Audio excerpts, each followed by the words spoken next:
Fusion bolts. 30. 30.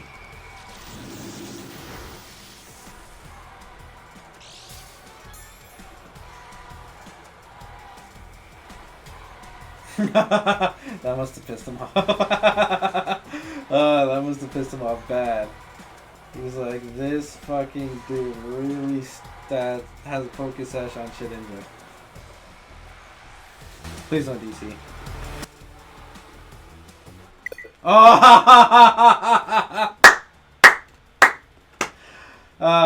Welcome to YouTube, friend. That's terrible. That's terrible. Rage quit. Yeah. Hey guys, TrainerOblivio here. I'm going to be going through with another team building episode here, another team builds video, and I was going to explain to you guys after the footage what the team builds are. I've got actually 2 separate teams going, and I can't wait to share them with you guys. We're going to go ahead and roll the footage, and I'll see you guys at the end of the video.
Oh, that's hot. That's hot.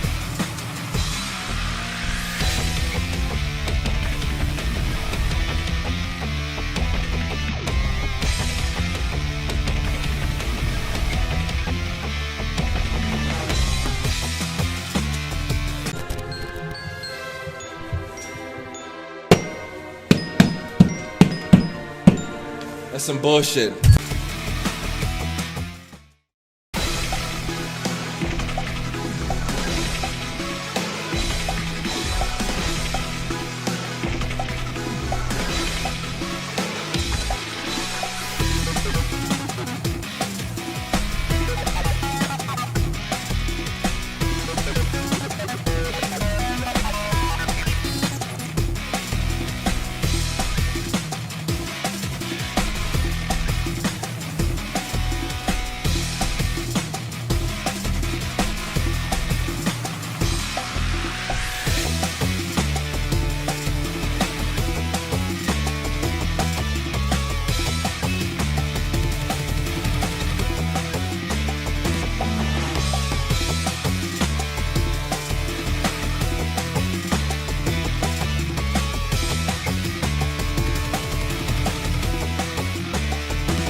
danger.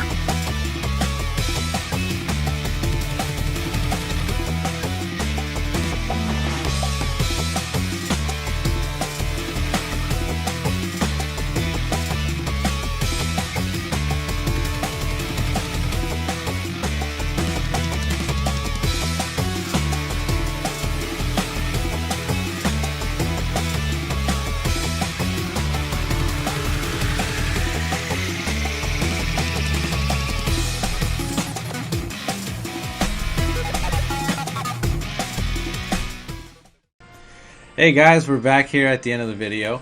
Hope you guys enjoyed the footage. I may have a blooper or two at the end, but stay tuned for that.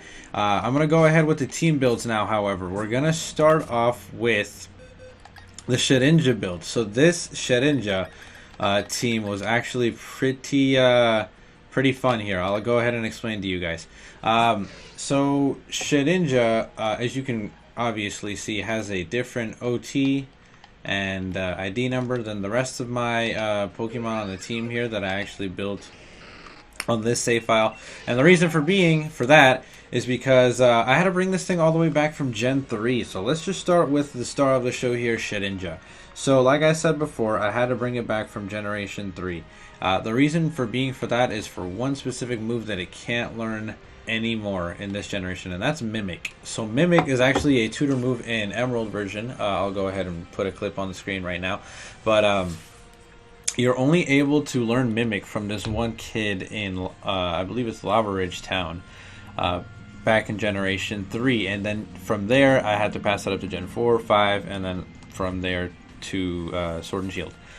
So, the Shedinja is as follows: Mimic, Endure, Protect, and Ally Switch with a Focus Sash attached. Now, you're thinking, this is stupid. It doesn't do anything, and that's the whole point. That's why I love the Shedinja.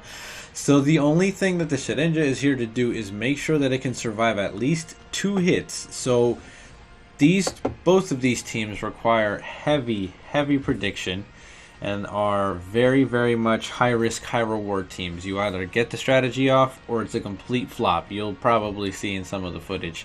And it's really funny, but when you do get these strategies off, it's so hilarious. It's hilarious. I had a couple of people DC on me. For those who don't know, that's disconnect. They left the battle because they didn't want to lose. And it was super funny for me, not for them, obviously. So the Shedinja is as follows. Only has max speed. That's it. That's the only investment I had to give this thing, because once again, it needed to enable another Pokemon. The whole reason for the existence of the Shedinja was Wonder Guard and Mimic. And so we'll go ahead and explain how the build works. The Shedinja was paired up with my Lopunny most of the time. It could be paired up with this Alcremie, as the only reason that we needed Alcremie or the Lopunny is to make sure to get off entrainment. So Mimic and entrainment is the combination here. It's the strategy. What you do with entrainment is that you make sure you get it off, and you make sure that the Shedinja survives in order to mimic entrainment. And that way, what entrainment does is it'll pass on the ability of the user to the target Pokemon. That being said, it doesn't matter the ability of the original Pokemon that uses entrainment. What matters is that Mimic Shedinja is able to pass on Wonder Guard to a Pokemon. Now, what exactly does that translate into? The Lopunny was mostly paired up with the Shedinja so that the Shedinja would make sure that it would survive by using Protect, Endure, protecting its sash so that it wouldn't get hurt by anything, or using Endure to take G-Max moves or moves that could potentially kill it, multi-hit moves. But once again, it was very prediction heavy. But Lopunny has Klutz, which means that when it has the Iron Ball, it won't be affected by the Iron Ball. And what it needed to do is set up the Shedinja. Shedinja, even with max speed investment, isn't the fastest Pokemon. But if you paralyze and switcheroo an Iron Ball to something that can't be paralyzed and cripple the opposite side of the field, Shedinja's outspeeding anything, because it doesn't matter when everything's at half speed. So the Lopunny would go ahead and use these two to enable the Shedinja, use entrainment so that Shedinja could copy entrainment, or mimic it rather. And then Healing Wish was just there to fill out the last slot. It was there so that it wouldn't be in the way. If it needed to go, it could just out itself and bring in a Pokemon that needed to be brought in. And also, if it needed to, it could restore a Pokemon that maybe was used earlier in the battle. So once again, if you got the strategy off, and the Alcremie more or less follows the same line of thought here. Alcremie was mostly defensive investment, max HP, and then split speed and defense so that it could be a little bit faster than usual. Alcremie does lack in speed, but it does have a good amount of bulk and a good special attack, so that's good. Aromavale was awesome for, as you could probably already tell, Lopunny was an incredibly taunt-prone mon. If somebody taunted the Lopunny, it'd be shut down completely because it doesn't have any attacking moves. The counter to that was this Aroma Veil Alchemy, so that it couldn't get taunted and it could do whatever it needed to do with its status moves. Decorate just to help whatever Pokemon was out on the field. Helping Hand to further boost that help, and then obviously entrainment so that the Shedinja could get entrainment. Misty Explosion was there for fun. If you could go Gigantamax with the Alchemy, it would have a good fairy move, very strong fairy move, and then whatever got Wonder Guard would not be affected by the explosion, and the opposing side of the field could get completely murdered. I wish I had footage, but I had this one time where there was 2 dragons on the opposing side of the field, and I had already got the strategy off, so I just missed the explosion, and everyone died except for my Pokemon, and it was really funny. Once you were able to get entrainment onto the Shedinja will then go ahead and pass on its Wonder Guard to one of these 3 Pokemon. The Drapion is the first we're going to break down for a second here. Poison Dark is an incredible typing. It is only weak to one thing, and that is ground-type Pokemon. That is exactly why we gave it an Air Balloon. The Air Balloon prevents it from being hit by ground moves until it's popped, and the only way for you to pop it is for you to hit the opponent. But what happens when you Wonder Guard a Poison Dark Pokemon that can't get hit by anything that other than ground, and it's floating in the air, so it can't get hit by ground? You effectively have a Pokemon that is untouchable. This was max speed, max attack. The 3 Pokemon that were set up for this were all offensive investment. There was no need to invest in defense or anything like that, because they were not going to get touched. If you got the strategy off, the point was for them to not get touched at all. Sniper to make sure that those critical hits get super boosted, and then we had pretty good strategy here with Acupressure raising any of the stats, and it had all day to set up on you because it can't get touched, so it could just Acupressure all day. Brick Break to get past any screens that might present an issue. Night Slash for high critical hit ratio. Cross Poison once again for high critical ratio. Brick Break also for coverage, and those were its 2 stabs. Paired up with Sniper, I have this hilarious video where the Drapion didn't get the, you probably already seen it, it didn't get the strategy off, but it still swept the team, so it was pretty fun. This was the second Pokemon that would get the strategy. This was max speed, max special attack. This is Xurkitree. It would have a Blunder Policy, Hypnosis to pair up with the Blunder Policy. In case it missed, it would boost its speed. And this was great because Xurkitree isn't the fastest Pokemon. It isn't the slowest Pokemon, but it isn't the fastest. And with the Blunder Policy boosting its speed, it puts it in a new tier. It's pretty cool. Magnet Rise to prevent it getting hit by ground-type Pokemon, and ground types is the only thing that can kill electric. And so once again, once you pass on the Wonder Guard, it's untouchable. And then Energy Ball, obviously, for coverage, and T-Ball as stab. The last and most used and my favorite of this entire build is my Arcanine. I use a variation of this Arcanine in other teams. Like, you could probably, if you watched my Flower Power team, I have an Arcanine that's similar to this. But this isn't exactly that Arcanine. This is my Life Orb Intimidate Arcanine, not Flash Fire. And its build is max speed, split offenses, so that it could hit really fast and super hard in either side of the spectrum.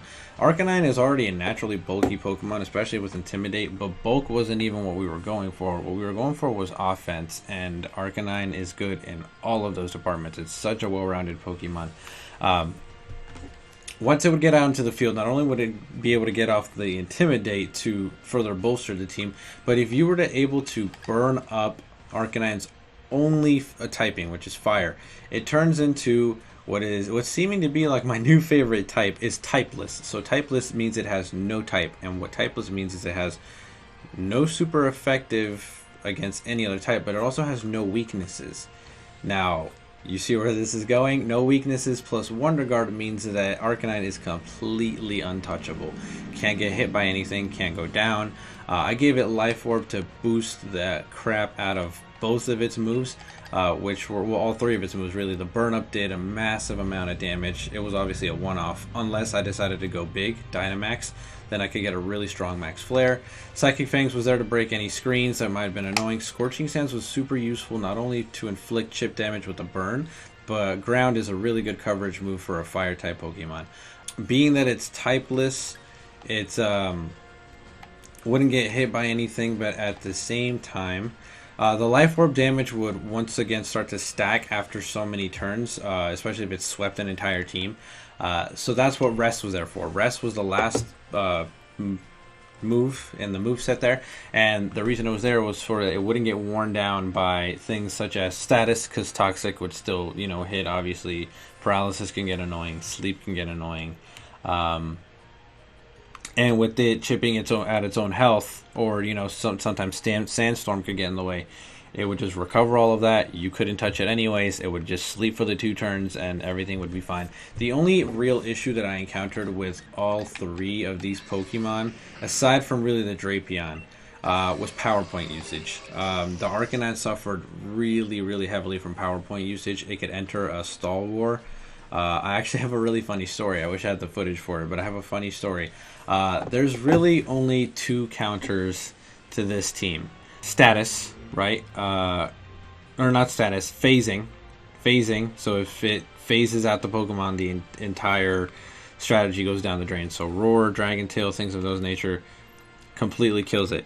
But hilariously, there's one hard counter that completely owned this strategy and this Arcanine specifically, and that's Imposter Ditto.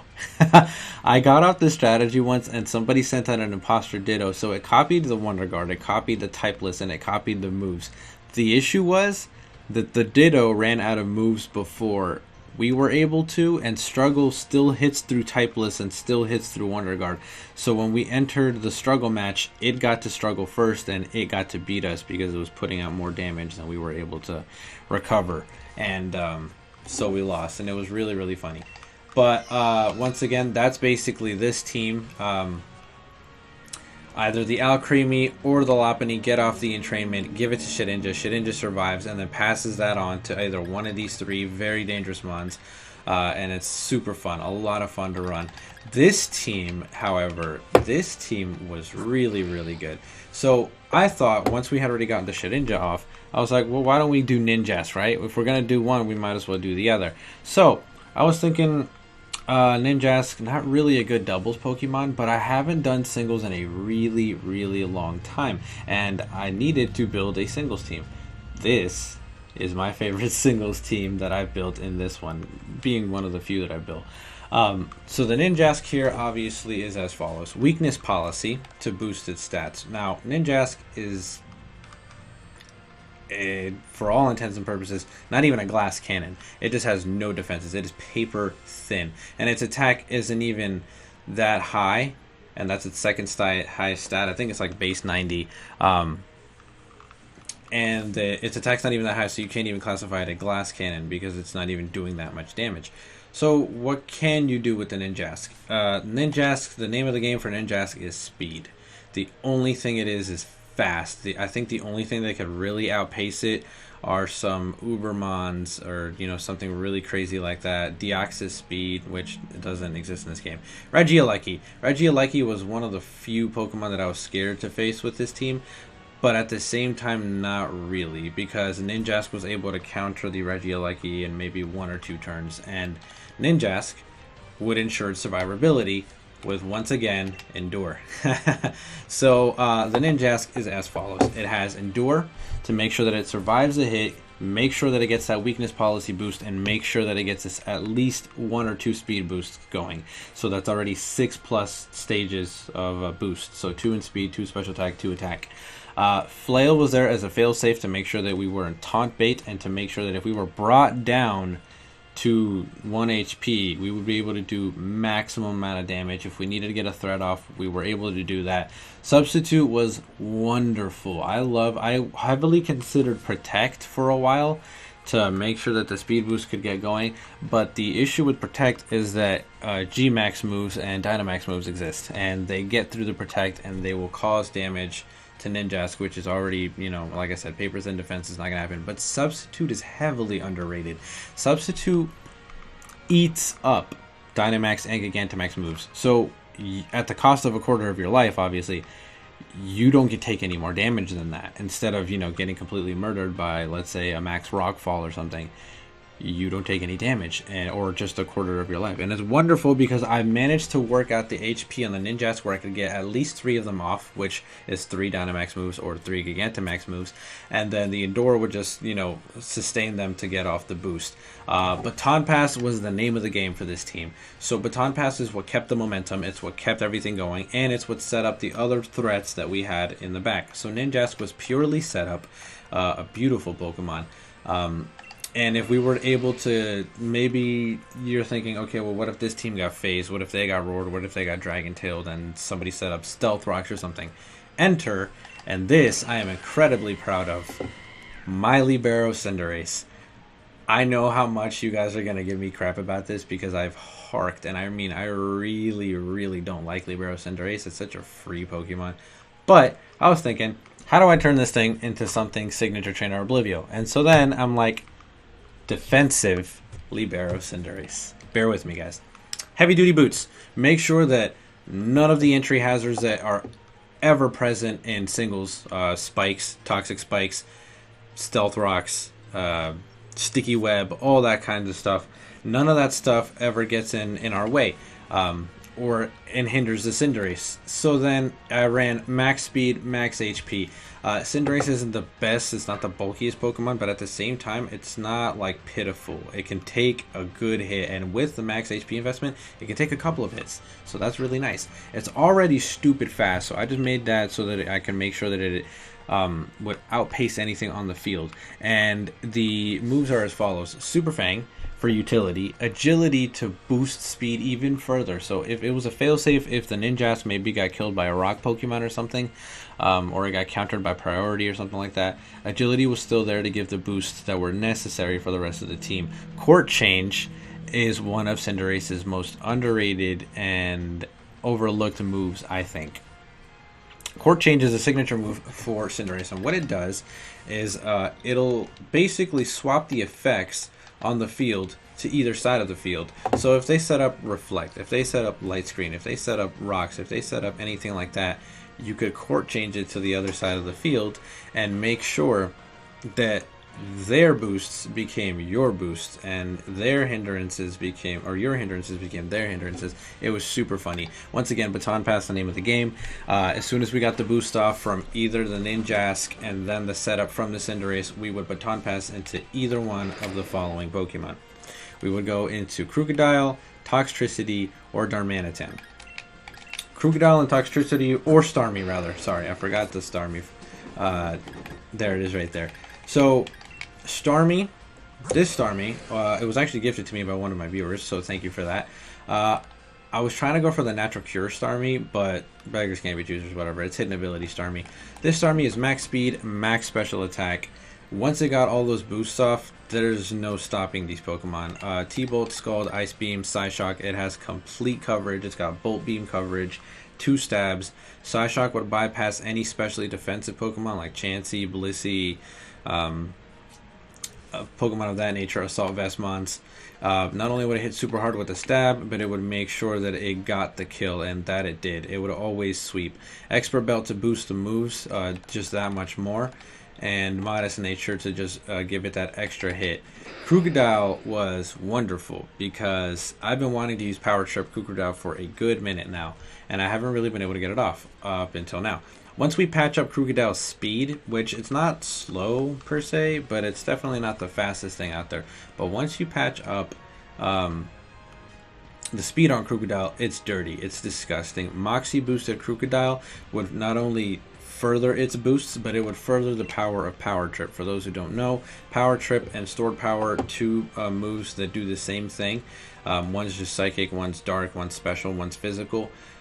The more boosts that your Pokemon have, the higher the multiplier on the damage to Power Trip. So it says base 20, but for example, if you get 6 boosts, I think you go directly to a base 120 move. So it boosts on a multiplier depending on how many stages of whatever stat you boost. And it's hilarious because if you manage to get all of them off, you have ridiculous power. I think it caps off at like 800 and something. It's a complete OHKO, even unresisted, and it's disgusting. It's such a good strategy. Krookodile ran perfect synergy with the Ninjask. If any rock or electric Pokemon were trying to kill it, Krookodile would come in and clean house. Fire Fang for coverage, Close Combat for coverage, Earthquake for another stab. Toxtricity, I think, was the most interesting Pokemon that we had on this one. We ran Technician because we haven't ran Technician and everybody runs Punk Rock. Air Balloon to keep it immune from the ground Pokemon, and it also ran pretty good synergy with the Ninjask and the Cinderace too.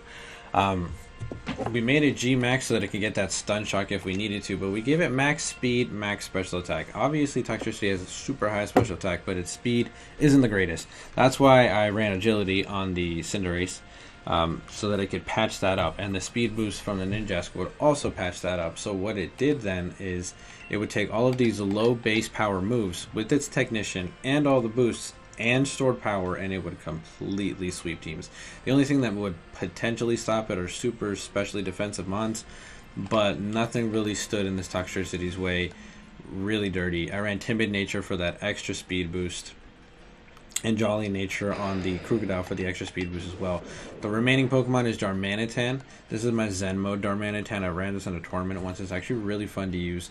Focus Sash to make sure that it gets the Zen mode off. And, oh, why are you about to die? I'm sorry, friend.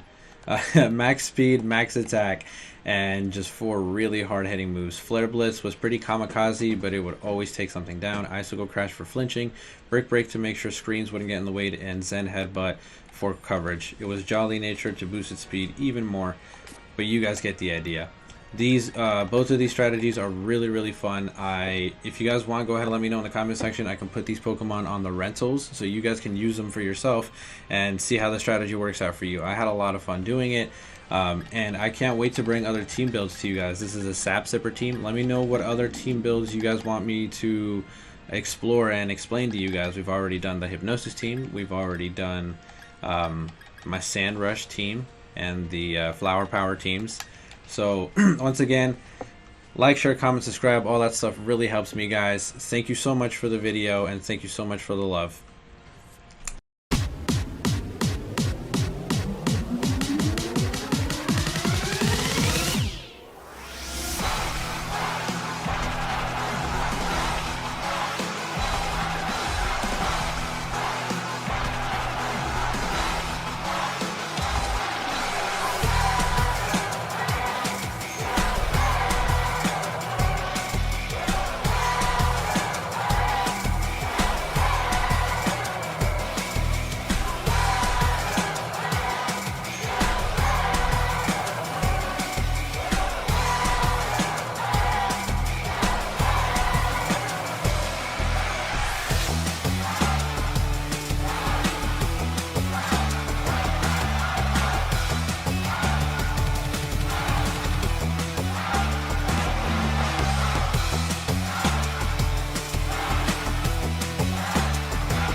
Mewtwo, Mew, Urshifu, Zekrom, Zarude, and Reshiram.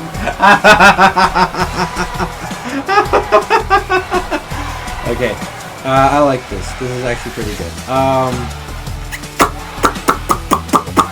Half his team weak to Drapion, so let's take Drapion.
I made you laugh! Stop!